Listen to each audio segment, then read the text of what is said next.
So today I want to go over a very important document for anybody who really cares about freedom out there. This is a document that was written in the 1800s. Now, of course, if you're not into philosophy, you may say, well, why am I interested in non-resistance in relation to human governments? Well, because non-resistance was a very powerful movement back in the 1800s that was utilized during the time of abolition, during the time of trying to free people from chattel slavery, during the time of trying to attain freedom. And they understood what was required for freedom. And they describe it in documents such as these, and in newspapers like The Liberator and the Non-Resistance, and the Practical Christian, and a bunch of other documents. Now, you may not be religious. I am not religious myself so much, right? This word religion can be a problem itself.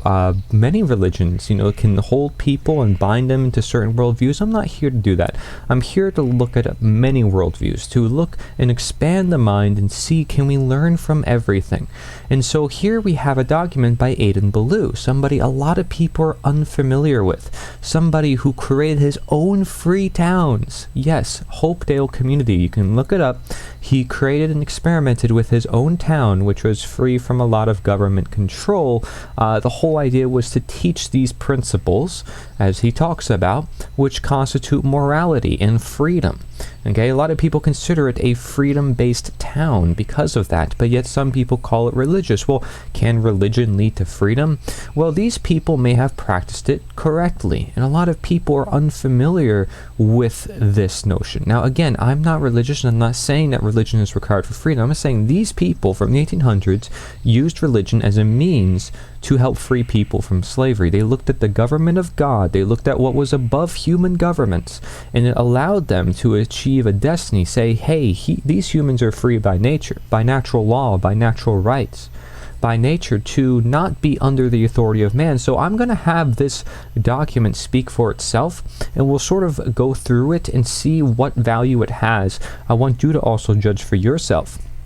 I think it's very powerful words. The fact that this was written so long ago and has so much relation to what's going on today when it comes to our freedoms, I think is very, very meaningful, especially if you've been following my content talking about natural law and freedom. This is the type of information that you're not going to hear in independent media for sure, and it's the type of information that, like I said, had a great influence on the abolition of slavery. So I'm going to start going to page 10 here so we can skip through the introduction and get right to the point. Talking about non-resistance in relation to human government, it'll talk about what these things are. Non-resistance is usually referred to as non-violence today, or pacifism. Okay, so that's not to say necessarily that you should self-defend yourself all the time, or not at all. It's to say that you should understand when to utilize self-defense and when not to. These individuals themselves, the people who worked on this document and other documents during the time of abolition, said, hey, self-defense might be necessary here and there over time, as they realized the slaves had to free themselves using physical force against those committing violence upon them. Okay, so again, you may not be into philosophy, and that's okay, but look at these words. I'm going to read it through and tell me, does this make sense? Can we take any value in today's world? Because so many people do not understand the simple notion of what is a human government. So he asked the question, he says, what is human government? What is divine government? Okay, so whether you believe in God, or whether you believe there's this higher source, or there's this order of nature, natural law, this is all answered in this document. So Adin Ballou says, what is human government? It is the will of man, whether of one, few, many, or all, in a state or nation, exercising absolute authority over man by means of cunning and physical force. This will may be ascertained, declared, and executed with or without written constitutions and laws, regularly or irregularly, in moderation or in violence. Still, it is alike human government under all forms and administrations. Okay, so he's saying under all forms of human government, they all basically deduct to this idea that man is the authority of other man. Okay, it's the will of man exercising absolute authority over man by means of cunning and physical force. It may be patriarchal, hierarchical, monarchical, aristocratical, democratical, mobocratical. I mean, gosh, still it answers to this definition, he says. It originates in man, depends on man, and makes man the lord, the slave of man.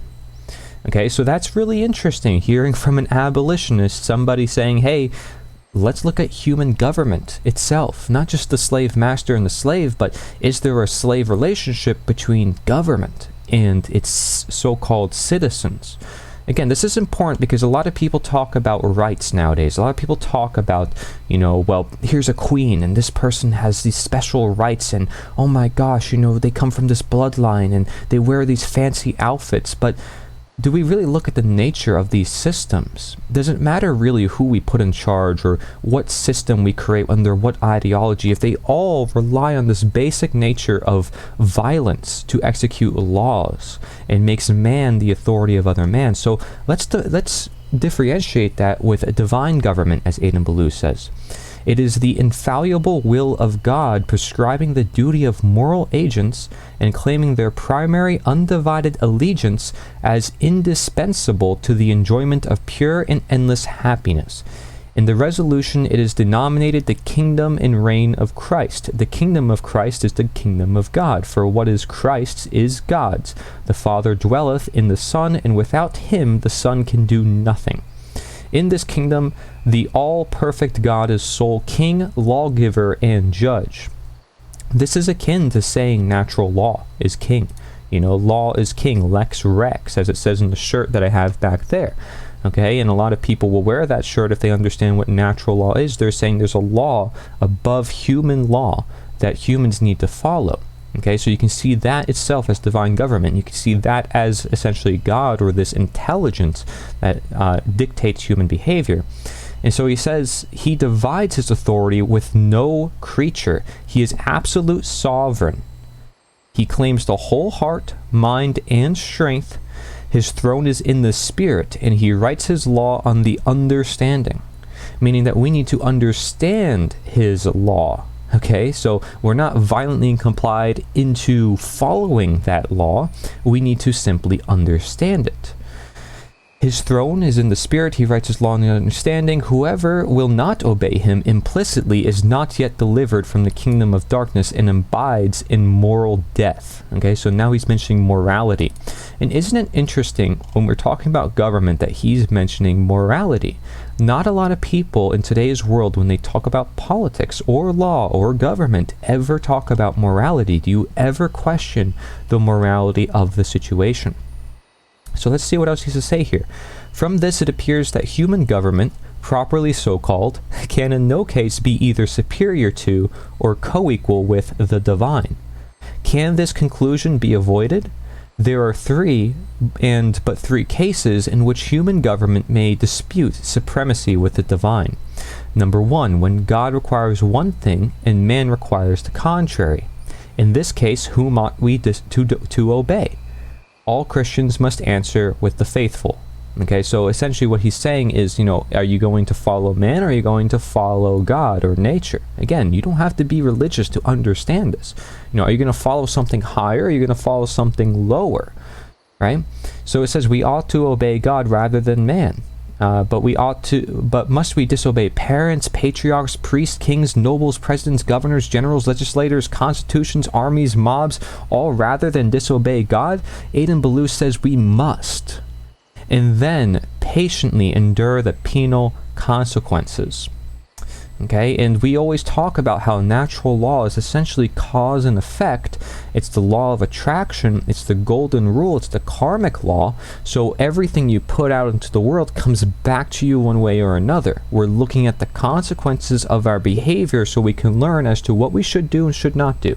This is the law of life itself, right?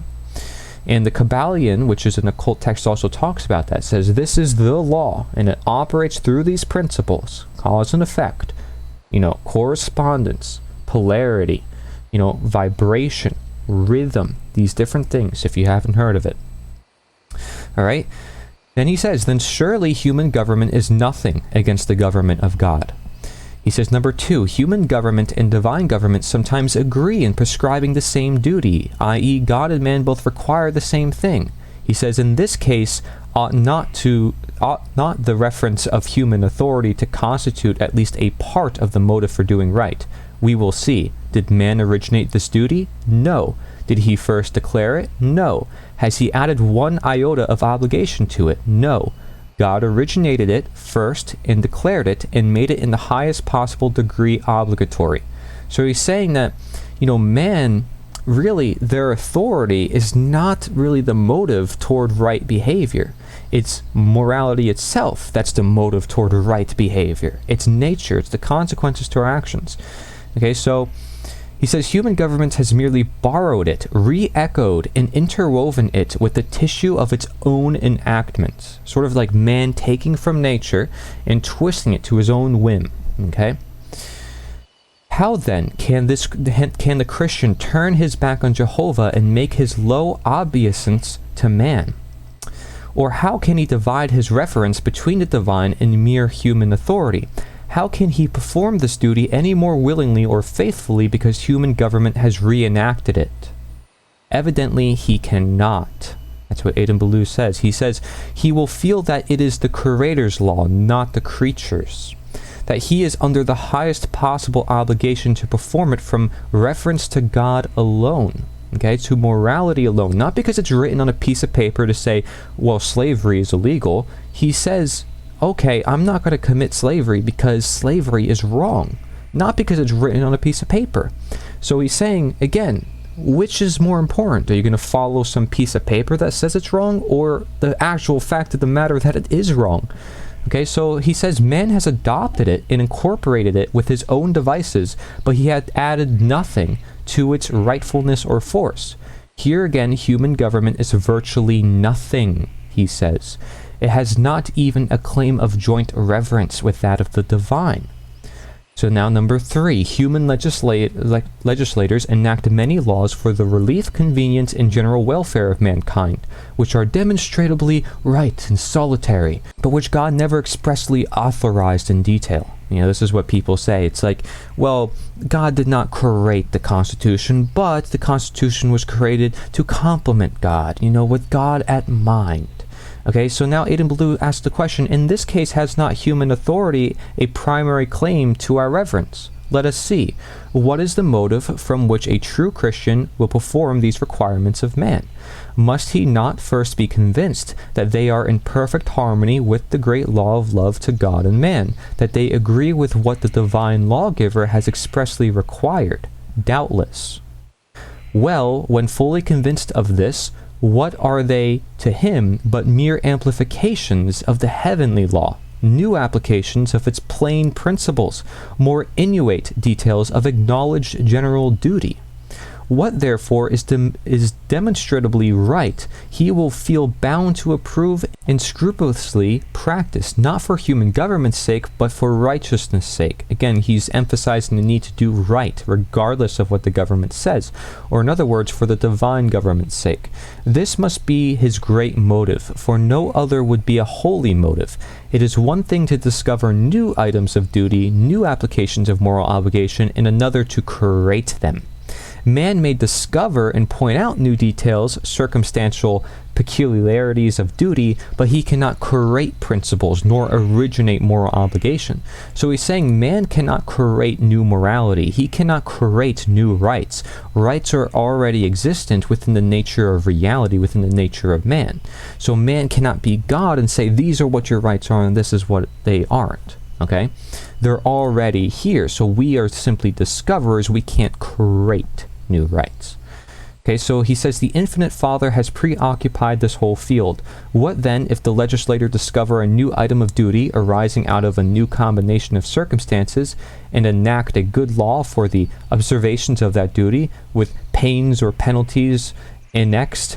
Or what if a convention like this discover the existence of such an item of duty and affirm it in the form of a solemn resolution? The duty once made plain, no matter how, would not the truly good man be under precisely the same obligation to perform it? And if the legislators should afterwards, without cause, repeal such law, and enact a bad one in its stead, or if this convention should non-affirm the existence of the duty before declared, would not the enlightened Christian be under precisely the same obligation still? Okay, again, talking about moral duties. None of these supposed circumstances ought to weigh a feather upon the conscience. The sense of obligation must look directly to the great source of moral perfection, and the grand controlling motive of a holy heart in the performance of every duty must be, God requires it, it is right, it is best. We must perform all our duties as unto God and not unto man. Okay, so saying again, right and wrong, morality is the authority.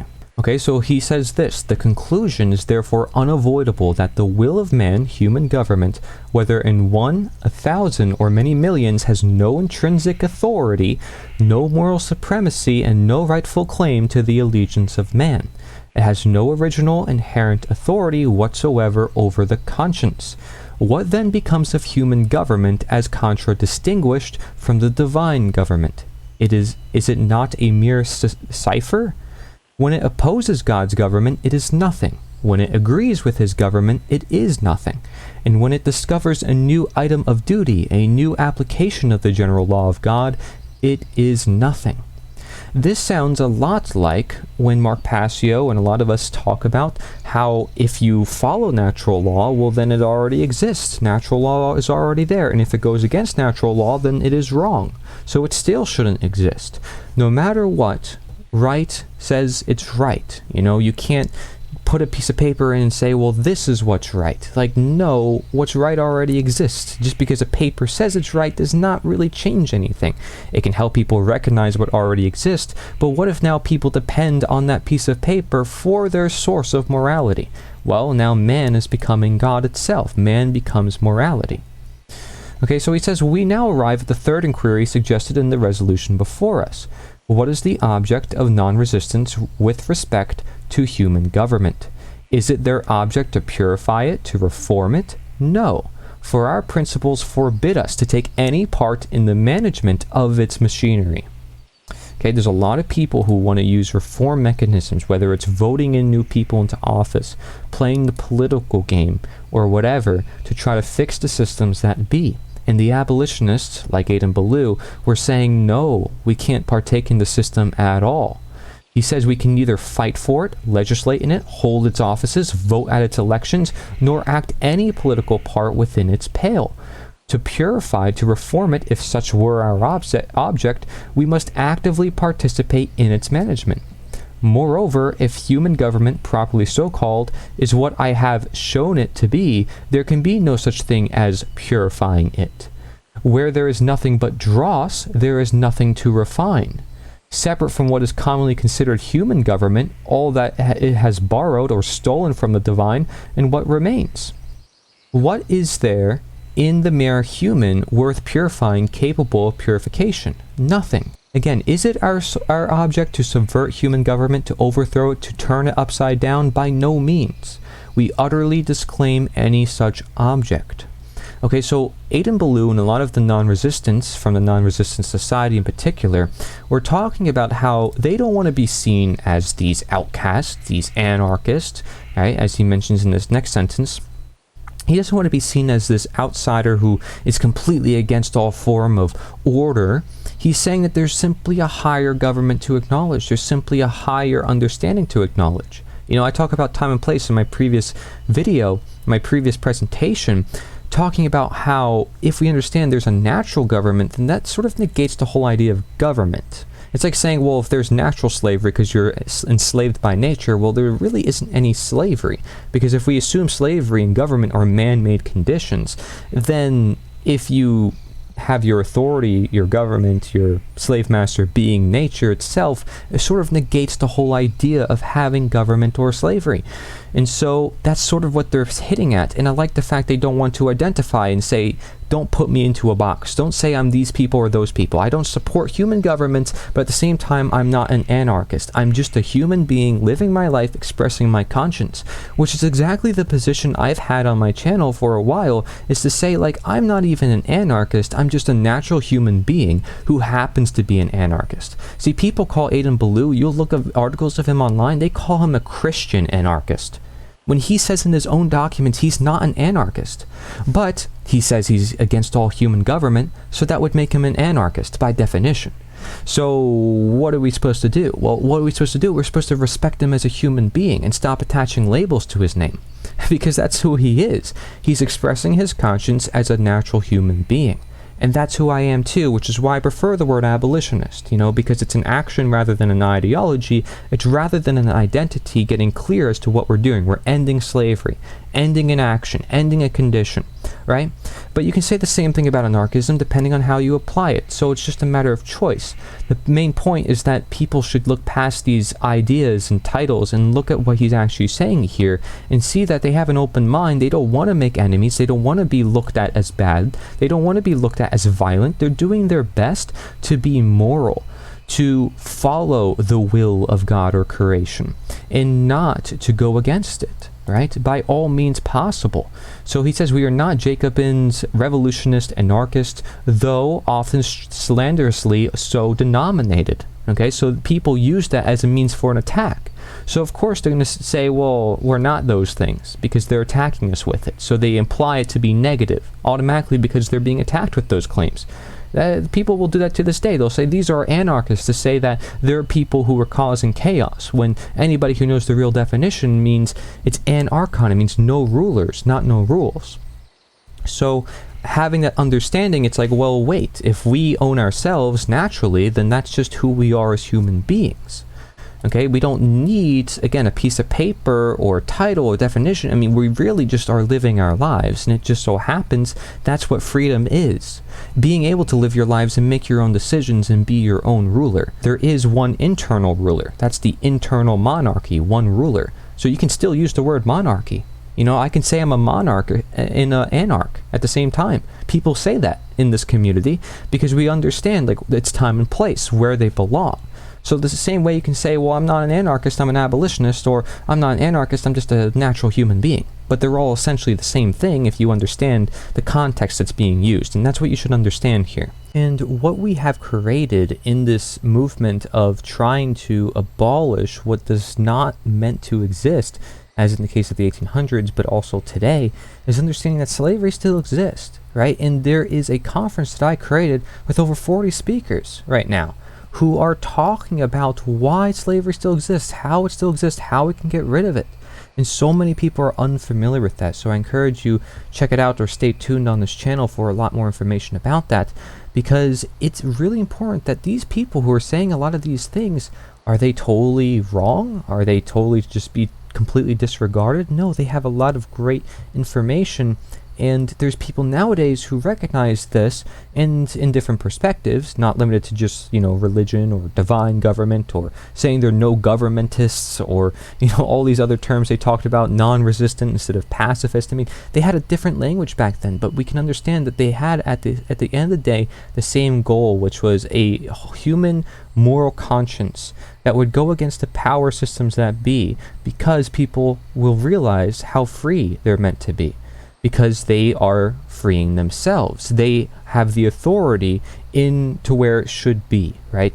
Themselves, their natural world, looking at what is supposed to be done naturally, not because it's put on a piece of paper or because some other person tells them it must be done a certain way. And so he says, and here I must be permitted to make some explanations demanded by the public misapprehension of our real position in general movement. It seems to be taken for granted that we have started a crusade to force the practice of non-resistance upon nations, states, bodies, politic, and all existing organizations of human society, which is considered tantamount to an attempt for the violent subversion of human government. This is a very great mistake, and I would have to agree with this. What I talk about on my channel with understanding ourselves and understanding how we create the governments is not to subvert or overthrow any current systems, it's to understand and create an awakening, an enlightenment of the population to realize their power and that they do not need these fake artificial powers. Right, to simply see there's something higher than what we have created, which is of a lower nature. Okay, that's what we have created, a system based on fear, instinct, right? Ego. That is the systems that we have currently in place. If you do not obey, this happens to you. You know, oh, I'm in fear, I can't disobey, right? I have to make sure that my own property, what I own, the fruits of my labor, my taxes, which is just another word for theft, is stolen from me. This money that I earn, that I properly own, is taken from me without my consent, right? And that is essentially one form of slavery that goes on today. We are not so insane, he says, as to imagine any such result practicable in the nature of things. We put our enterprise on purely Christian grounds and depend for success wholly on the use of Christian means. You can replace the word Christian with, natural law, morality, conscience means. We have nothing to do with nations, states, and bodies politic merely as such, for they have neither souls nor consciences. See, how can you really express your conscience if you're just following orders? So this directly correlates to that whole notion. If you're following orders, by definition, you are not thinking for yourself what is right and wrong. You're doing something because you were told to do it. He then says we address ourselves to individuals who have both soul and conscience. Okay, so not to a select few group of people, or this group of people, or this type of organization or body politic, he's saying. He's saying they're speaking to individuals, human beings, right? Who have both souls and conscience and expect to affect organized masses of men only through their individual members. So instead of looking at this collectivist notion of everybody needs to change around me, let's look at the individual change. And as to any kind of force other than that of truth and love sustained by a consistent example, as non-resistance we utterly eschew it with respect to all moral agents collectively and individually. We very well know that neither bodies politic nor individuals can practice Christian non-resistance while actuated by the spirit of this world, and void of Christian principle, that is to say, while they are radically anti-Christian in feeling, motive, conduct, and moral character. Okay, so look at the context. He's saying in feeling, motive, conduct, and moral character. He says, we are not so wild and visionary as to expect such impossibilities, nor do we go against all human government in favor of no government. We make no such issue. On the contrary, we believe it to be among the irrevocable ordinations of God that all who will not be governed by him shall be governed by one another, shall be tyrannized over by one another, that so long as men will indulge the lust of dominion, they shall be filled with the fruits of slavery. Okay? Connecting human government with slavery. And again, he's not saying they don't want no government, they're saying they want God's government, natural government. And so he says that when we are filled with the fruits of slavery, it is they who will not be obedient to the law of love, and they shall bow down under the yoke of physical force, because violence is what keeps the human governments alive. It's what they use to keep people in alignment. And he says that, quote, they who take the sword shall perish with the sword.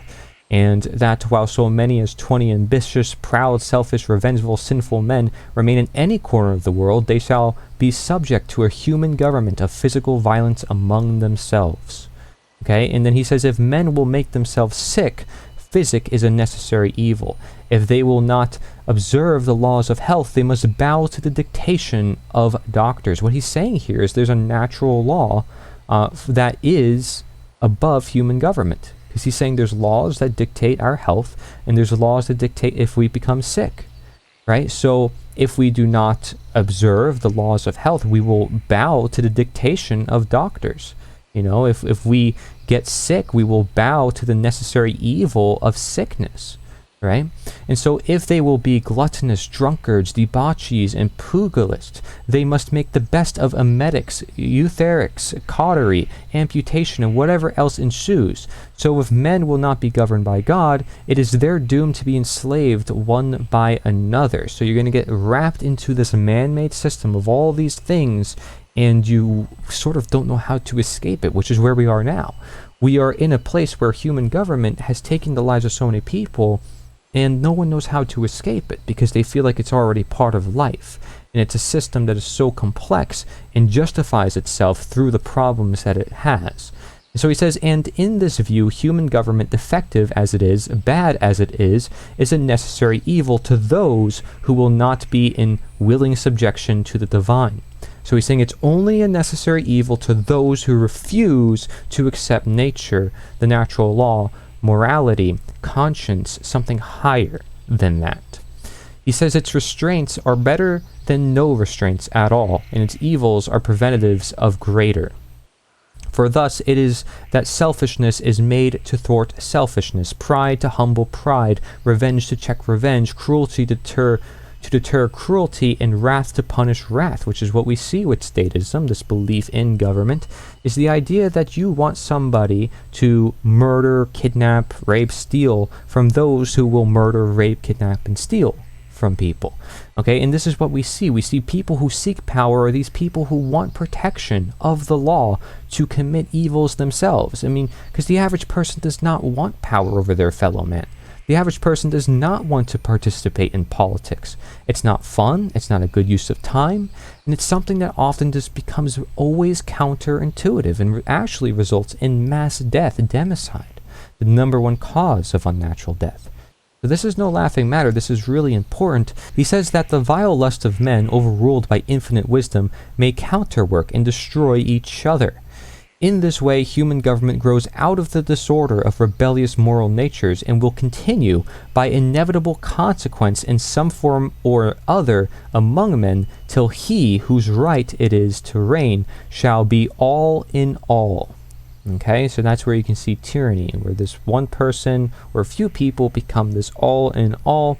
And you can see that when he says its restraints are better than no restraints at all and its evils are preventatives of greater, these are the justifications that people make to have these human governments. So he's literally saying these are what statists are saying. Okay, and again, this is in the 1800s. He says, meantime, non-resistants, the people who are also called Christians in this article, the people who are also called moral people, people with consciences, people who understand that violence is wrong and should never be justified, even in the case of authority, he's saying these people are required by their principles not to resist any of the ordinances of these governments by physical force, however unjust and wicked. Now, this is a little hotly contested because some people say, well, yeah, you can rebel against governments and systems that be with physical force because it's your right to self-defense. But let's look at Gandhi. Gandhi did not need to use physical force. He actually adopted a lot of these ideas. And a lot of these ideas, you look at Leo Tolstoy and a lot of writers of the past, Martin Luther King Jr., a lot of them were pacifists. A lot of them were non-resistants. To say that this is completely a worldview we should ignore as well is one that we probably shouldn't just ignore. It's one that we should understand, like, well, wait, maybe physical force is counterintuitive to a moral cause. Not saying that we should never defend ourselves. It's to understand that government is based on violence. So if you're going to use violence to prevent violence, maybe you should think again. Maybe there is a better way to handle things. Maybe we can negotiate. Maybe we can talk things through and utilize better principles for our actions. So he says to be subject to the powers that be either actively or passively. So this is where he says what we need to do. He says actively in doing whatever they require that is agreeable to the law of God, or which may be innocently consented to, and passively in the patient sufferance of their penalties whenever duty to the divine government requires that man should be disobeyed. Okay, no unnecessary offense is to be given to Caesar, but his tribute money is to be rendered to him and his taxes quietly paid, while at the same time the things which belong unto God are to be most scrupulously rendered to him, regardless alike of the favor or the frowns of all the governments on earth. So here he's making a slight justification saying, well, maybe, there can be a time where we can, give way to some human government, but we just have to recognize that there is a greater government above that.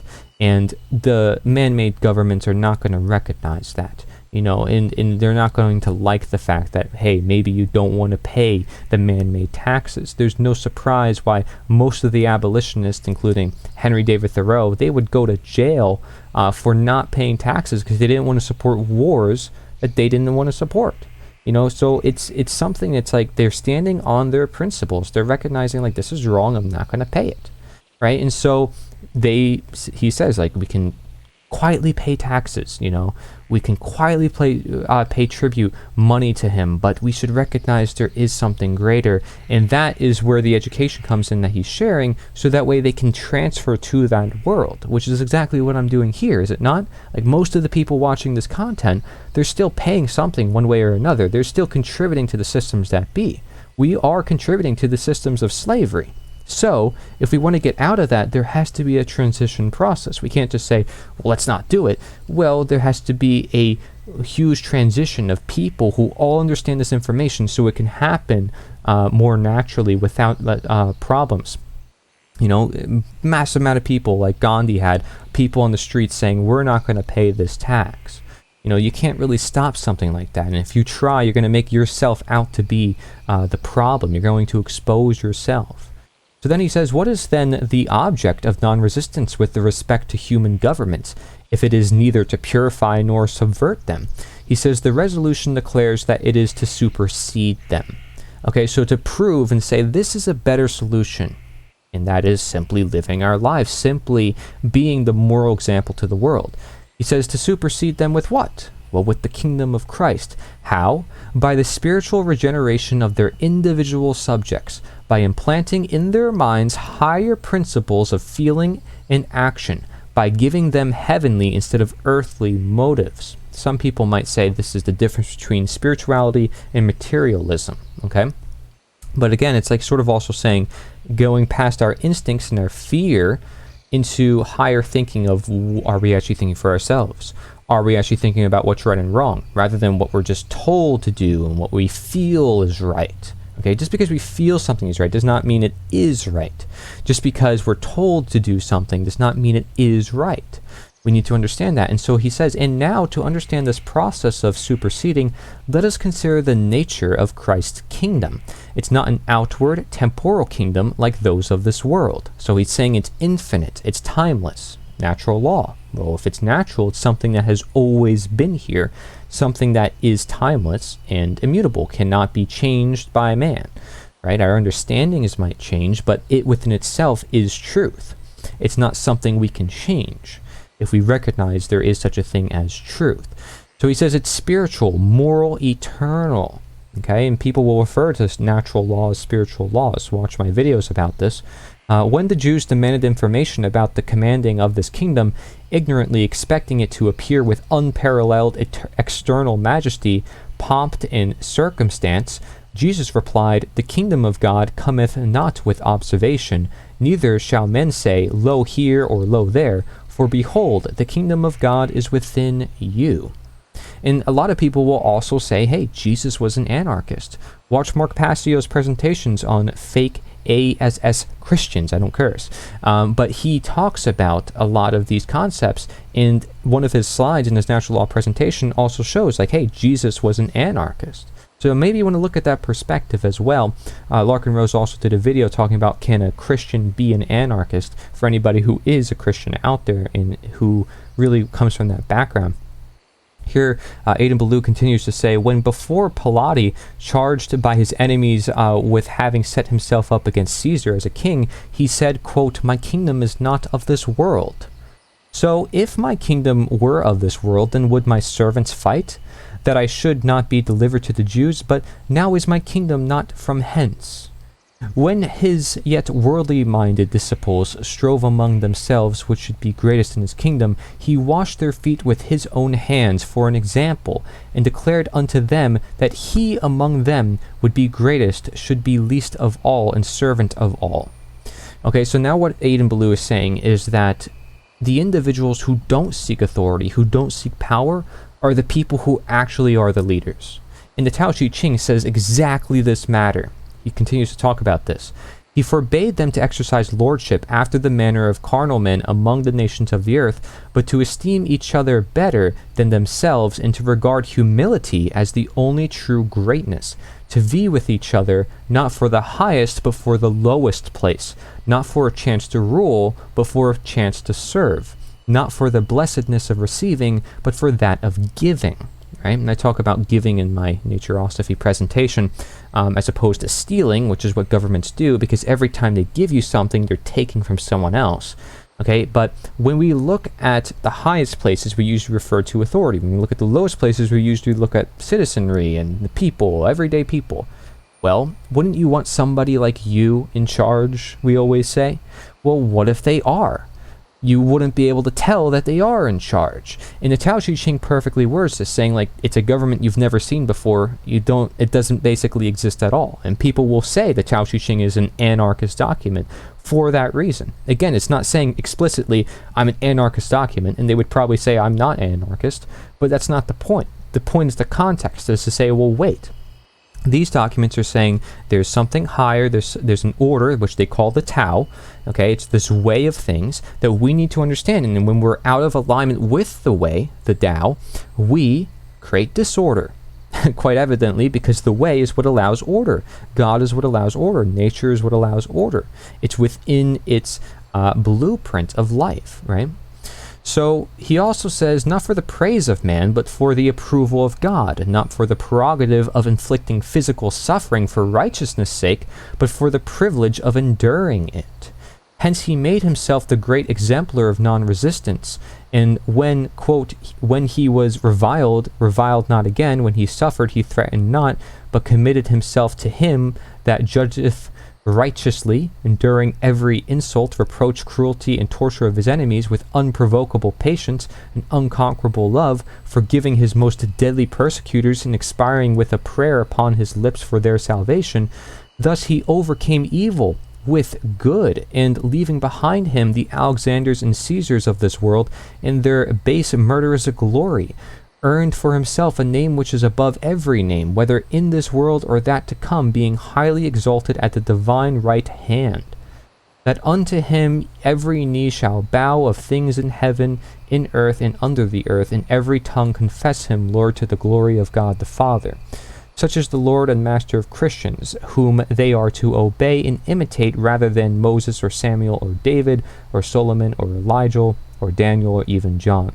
His kingdom is the kingdom of heaven, wherein all legislative, judicial, and avenging power is vested exclusively in that high and holy one who cannot err, either in sentiment, judgment, or action. That last part talking about how essentially this divine government, God's government, nature's government, whatever you want to say, natural law, how it cannot err is because it is the truth. It is what already is here. It cannot err. It cannot deceive. Okay, and there's a lot of quotes also talking about how it cannot deceive you. You can deceive yourself. And it's a matter of human understanding to understand, the laws at work, to understand God. That's why he said before, it's all just a matter of understanding from our point of view. But nature itself, God itself, is this perfect being. And the deists of the 1800s to 1700s were also pointing at this, saying, well, if there's these contradictions within the Bible and these other documents, that doesn't make sense if we say God is this perfect being and does not make errors. So people were really getting to this point of understanding, like, here's something like morality, something that you cannot err, okay, because there is a blueprint to this life. There's an understanding that if I do harm to you, that is against your nature. It's a violation of who you are, who you're meant to be, right? And I can make that mistake, but naturally you do belong to you. I can claim I own you. I can claim that you're my slave, but nature, naturally, you aren't my slave, So there is an error that I'm making, but nature didn't make that error. Nature already just provided. It's a matter of us understanding what it has provided. Okay, so of this kingdom, the apostle truly says, it is not meat and drink, but righteousness and peace and joy in the Holy Ghost. The fruit of its Spirit, he further says, is love, joy, peace, long-suffering, gentleness, goodness, faith, meekness, temperance. Now they that are Christ have crucified the flesh with its affections and lusts. Having learned to renounce carnal weapons of defense, worldly honors, political preferments, and a vain dependence on the operations of human government for the cure of moral disorders, they cease to avenge themselves on evildoers, either on their own responsibility as individuals or on that of the state through its penal laws. They deem it their duty to forgive, not punish, to yield unto wrath and suffer wrong without recompensing evil for evil, referring their cause always unto him who hath said, Vengeance is mine, I will repay, and thus obeying Christ in his injunction to love enemies, bless them that curse, do good to them that hate, and pray for the despiteful and persecuting. Now this is important. Again, if you don't follow this whole pacifist, non-resistant worldview, it's still important to look at. Because even people who we say are our enemies, and say these people are bad, we can't say that they're our enemies. They got there due to their conditions, due to their environments, due to how things have manifested. Okay, if you were in the same environments, the same thing would have happened to you. Okay, it's a matter of how we were raised and how we've taken in a lot of this information. We know what information we receive makes a huge difference as to what we're going to put out into the world. So we may hate somebody, but do we really hate them on an individual level? Is that hatred there for them? Because if we have these principles, these spiritual principles to say, no, they're still a human being deep down inside, then we respect them as a human being, regardless of what opinions they may share that I disagree with, right? So if there's somebody that you're trying to convince and say, man, you need to understand this thing is going on, we have freedoms that we need to understand, you say these people are destroying our freedoms, you still recognize they're people. You still recognize they have hearts, they have consciences, even if they don't use it, even if they aren't the ones to activate it and put it into full practice the way you want them to. It's a matter of encouraging the good side of things. And if you give no heed into healing, will the individual heal? You have to have faith on the healing process. So that's the point of being a coach, being a guide, being a teacher. You're not just going to give up on your student or give up on your patient because they're suffering from something and you feel like that's really bad. You're going to say, I'm going to be there for you and we're going to suffer together, making sure that this situation is made better. Okay, so he makes a lot of great points for non-resistance in this document, but he also makes a lot of great points in general when it comes to looking at human government and human authority. Okay, so he says this is the doctrine and practice which non-resistants profess to have embraced, and according to the tenor of which they propose to supersede all human government with the divine. This is the real object of their present movement. They cease to take any active part in the affairs of human government. They cease to put their trust in the wisdom of man for guidance or in the arm of flesh for protection. Yet they stand not in the attitude of antagonists to human government, nor can they allow themselves to be mistaken for anarchists, nor can be considered as willing to give any just cause of offense to the powers that be. Neither can they enter into any quarrel with professedly good men, who feel called to no higher mission than that of reigning or serving in the kingdoms of this world. But we hear a voice from above saying, What is that to thee? Follow thou me. And we deem it our privilege, through whatever of reproach or suffering we may be called, to show unto all good men whose reliance is even secondarily upon human governments for the conversion of the world, a more excellent way. And now, what is there so horrible, so dangerous, so alarming in all this? Why are we so misunderstood, misrepresented, and denounced? These principles in this cause must prevail, if Christianity itself shall prevail, and blessed are they among our opposers whose mistaken zeal shall not betray them into a warfare against God. So again, he's making arguments like, why are we still relying on human governments again and again within this document? He says, but the cry salutes our ears from the open mouths of even professing Christians. Non-resistance is impractical in the present state of the world. You must wait till the millennium. And Adin Ballou answers, he says, to him that believeth all things are possible. Okay, so he's saying it's possible to believe like, hey, I can be free, I can live in a free world. Okay, he says, let the power of love and forbearance be faithfully exemplified, and it will remove mountains. And as to the millennium, what is it? Is it a state of things to come about like the seasons by the revolution of the planets? Is it to be the result of some arbitrary mechanical process, or of a mere chemical agency? Is it to be the effect of physical or of moral causes? Alas, how many are expecting the millennium to come with observation, just as the Jews of old were expecting the kingdom of God, not knowing that this millennium and kingdom must be within men before it can ever be around them. Okay, so what he's saying there is the principle of mentalism in natural law, which is the idea that all is mind, that you have to first envision and imagine the idea that freedom is possible, that a free world is possible before you can create it. He says, let us have the spirit of the millennium and do the works of the millennium. Then will the millennium have already come. Okay, so it will come naturally on its own when you instill those principles. And then will it speedily emblossom the whole earth. And then he says, what is this cry of impracticability but a cry of rebellion against the living God? So people saying, well, this is impractical, we can't do this, and, it's just going to be chaos, and there's no way humans can live without human government. And so, they go over some quotes talking about this. So now Adin Ballou has like sort of a question and answer format within this text, which is very interesting because he goes over this question and this person asks him basically like, well, it's going to be chaos and we need these systems of orders and we need to make sure that, there's people who are here and there to make sure everything works out. Well, this is Adin Ballou's answer. He says, we think we are seeking this great end more effectually as non-resistants than we could do by becoming informers, prosecutors, jailers, or hangmen. An ounce of preventative is worth more than a pound of curative, he says. But at all events, since we cannot fight nor go to law for ourselves or our dearest relatives, we must decline doing so for any other description of persons. It is a favorite argument of our opposers that we are not required to love our neighbors better than ourselves.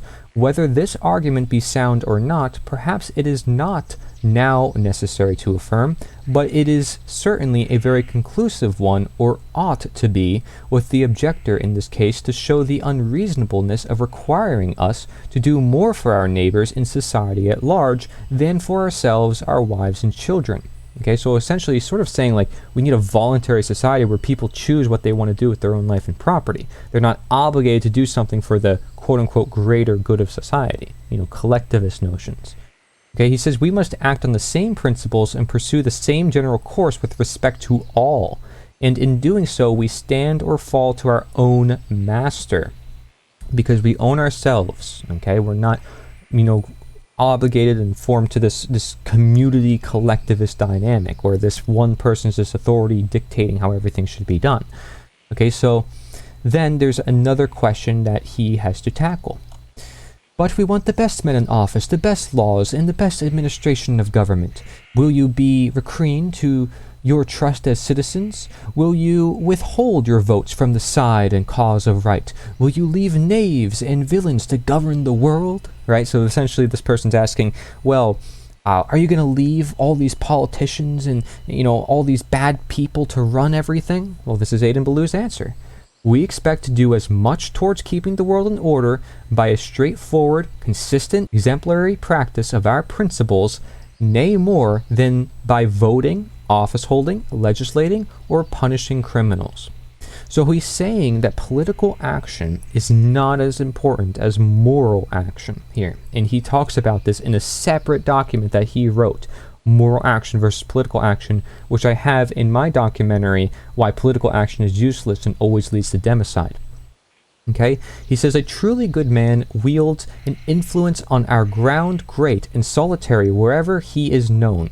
It is not by the poor test of numbers that righteousness can gain its deserved respect in the world. It is not by getting into places of worldly power and emolument that Christians are to promote human welfare. It is not by fighting with carnal weapons and wielding the instruments of legal vengeance that they can hope to strengthen the bonds of moral restraint.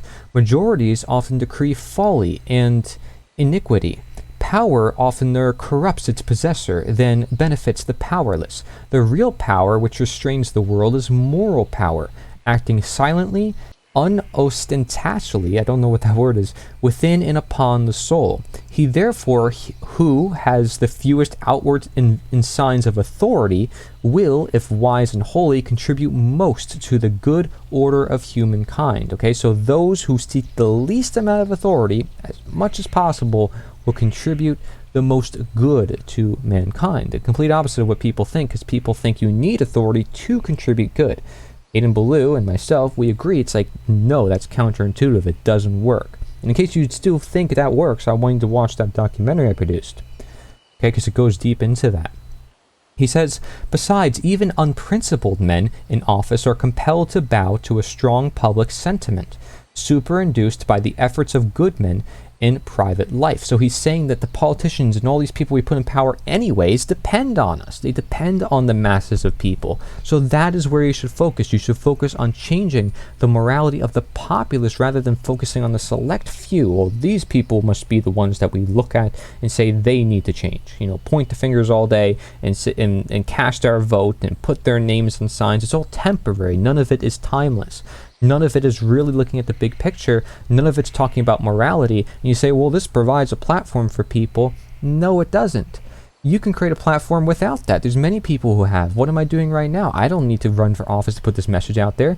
If you're going to go run for office to put the ideas out there, you're not going to end up out there as a candidate. You're going to be putting the ideas on a pedestal. Your name wouldn't be on anything. You know what I mean? The ideas would be out there. You wouldn't be electing yourself for office or asking for money. You would be sharing the ideas, and therefore you would, by definition, not be running a political campaign. Okay, so they are not wanting in vanity to be esteemed the trends of virtue, and from this motive generally conform their laws to proceedings more or less to a right general opinion. If we can do anything towards promoting a sound morality, as we hope to do, we shall make our influence felt without envy, not only in the lowest depths of society, but in the high places of political power. So let everyone know about morality, right? I expect, if true to my sense of duty, to do as much in my town and community towards preserving wholesome moral order as if clothed with the official dignity of a first select man, a representative to general court, a justice of the peace, or even a member of Congress. Okay, so he's saying essentially, we, the people, are the government, and we can do that now. And we don't need anything fancy. We don't need to run for office. We don't need a title. There's nothing that tells us we can't be leaders right now, which is totally true. He says, whatever my natural ambition might have coveted in the blindness of unchastened nature, I now envy not governors, presidents, or monarchs their stations of usefulness and glory, but feel that in humble obscurity I have a higher mission assigned me, in the faithful fulfillment of which it may be my privilege to do more for my race than if elevated to either of their world-envied seats. Okay, so they're looking at stations of authority. He's constantly looking at morality and the general people and this mission and this destiny and this purpose of humankind. Okay, so something way more than that. Like, human beings need to evolve past these old systems that are failing us. We need to become conscious. And that is how we can end these systems. We won't even need them when the human populace is educated, when we have enough knowledge to be free. And all the Founding Fathers talked about that all the time. It says, every true non-resistant will be a great conservator of public as well as private morals. Away then with the intrigues and tricks of political ambition, the petty squabbles of partisans and office holders, the hollow bluster of demagogues, and the capricious admiration of a tickled multitude. Let us obey God, declare the truth, walk in love, and deserve the gratitude of the world, though we may never receive it. Okay, so even if you don't receive all the love back, you're putting it out there. You are doing the best you can. And that's the most important part. And you do see a lot of changes in people's lives when you go on the right path. This is why people follow natural law and have personal experiences with it. But that being said, you may have some bad experiences. Does that mean you stop following it? Does that mean it's not the truth? The whole world is against the truth if you're living in a world of disorder. So don't expect the whole world to benefit you if you're working with the truth. You're going to be going against a whole system of deception. And you need to know that. But knowing the truth that you know, are you to just not talk about it? You should be morally obligated to talk about it. That because you have that truth and so many other people do not. Well, here's another question that people ask. But should non-resistance ever become the great majority in any community, pray, how would they get on with public affairs? There must be highways and bridges and schoolhouses and education and houses and hospitals. I mean, these are the exact same arguments that people give to anarchists and say, well, without government, there won't be this and that. Okay, well, let's look at Adin Ballou's answer to this. He says, very well, nothing easier than for communities of Christian non-resistance to get along with all these matters. Suppose them to meet in those days from time to time within each town or more general community voluntarily, just as we are here assembled. Okay, because he's delivering this document in the Non-Resistant Society. He says voluntarily. which is the huge word here, because there's this whole movement called voluntarism, which is a specific branch of anarchism to say, hey, we just want to live our lives voluntarily. And voluntary interaction is not telling people what to do with their lives, and living a world that everything is based on voluntary interactions. No one's telling others, hey, you have to do this or else you're going to be coerced against your will by violence to do it. Okay, so he then says, suppose them all anxious to know their duty and ready to do it as soon as clearly pointed out. Then, of course, the wisest will speak to attentive ears and upright minds. They will propose measures, discuss them in friendship, and come into a conclusion in favor of the best, without wounding personal vanity or breeding a quarrel with each other's selfishness, because that's what we have in today's politics system. You know, we slander people, we make these political ads, and we beg for money, and we put these titles and these badges and assume positions of authority. There's so many problems with it, and then every law is backed by violence, and then the politicians are getting a paycheck from people who are paying them involuntarily, because if they don't pay, they're going to be coerced against their will. I mean, this is literally the slave-master dynamic. But when you have a voluntary world, things will get done because people need it. Supply and demand, simple economics, and people can live in any community they want, you know, whether it's a communist regime or whatever, but nobody's forced involuntarily to do something they don't want to do.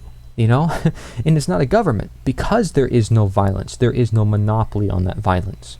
And essentially, it's a world more in alignment with this divine government, okay? He says, the law of love and the counsels of wisdom will prevail without strife, and all be eager to contribute their full share of expense and effort to the object. Instead of the leading few striving as now, who shall be first and greatest, the strife will then be who shall have the least authority. And among the mass, instead of the strife as now, who shall bear the lightest burden, the only strife will be who shall do most for the promotion of every good work. Happy days, whenever they arrive. If there shall be any poor in those days, or any insane, or any unlettered, or unaccommodated travelers, they will soon be abundantly provided for without the aid of physical force, pains, or penalties. I mean, think of what people do when they come together, and influencers do this all the time. They make so much of a great impact. If you haven't watched my documentary talking about why society works best without government, because it goes into a lot of these talks. He says, God hasten that blessed era of love and peace, and grant success to all our well-directed efforts in this holy cause. Thus finally may all human governments be superseded by the divine government, and the kingdoms of this world be swallowed up in the one all-glorious kingdom of our Lord Jesus Christ. And now, having freely expressed my views and feelings on the subject of the resolution presented, I submit them to the consideration of the friends, hoping that they will receive into good and honest hearts whatever is worth retaining, and the worthless cast away. So what he's saying at the end, and that's the end of this entire document, is that, hey, you make up your own mind at the end of the day. He's not here telling you what to do. He's not backing it by violence, telling you what you should do with your own life. But that's the very difference. Human government will. And so I'm not imposing my views on you by sharing this, but guess who is? Government. They do it all the time. Everything they do is backed by violence. Okay, so I am very different from that. You are very different from that. You're probably not somebody in government. You probably don't want your money being stolen from you, but guess what? Everybody thinks that's legitimate. And they steal that money from you, they call it taxation, and everybody thinks it's somehow moral. But it's the same action as if I were to just get together and say, well, I have it written on a piece of paper that I can steal from you. But it's the same thing. But people believe it's legitimate because it's authority, it's government, it's this fancy piece of paper. Somehow gives them the power to do that? No, not at all. So this is amazing as a document, and hopefully you enjoyed a lot of this. Adin Ballou is just one of the abolitionists that I talk about in my book, Slavery Gone for Good. That's this book right here with many abolitionists, including Adin Ballou. Many others like Lysander Spooner, a lot of people are familiar with, but there's many others, including Henry Clark Wright, who were in this non-resistant society, William Lloyd Garrison. The Transcendentalists were also notable. Leo Tolstoy came after this time. And it's all important to look at because we can learn from everything. And we can learn to say, well, self-defense, you know, that's a big deal to do with this. You know, violence and the fact that government is based on violence, it has a lot to do with this. But understanding that there is this power beyond man already proves enough to understand that man should not be telling others how to live their lives. Okay, whether you take the non-resistant route or the self-defense route, the answer is one and the same. You own yourself, and no one owns something that you own inherently, which is your own body, your own property. Okay, something that you earn. It's rightfully yours. So any claim upon that of which you own is slavery, and that means slavery still exists today, and we need to end it. Thank you very much for watching. This is Corey Andrelot. Nature is the answer.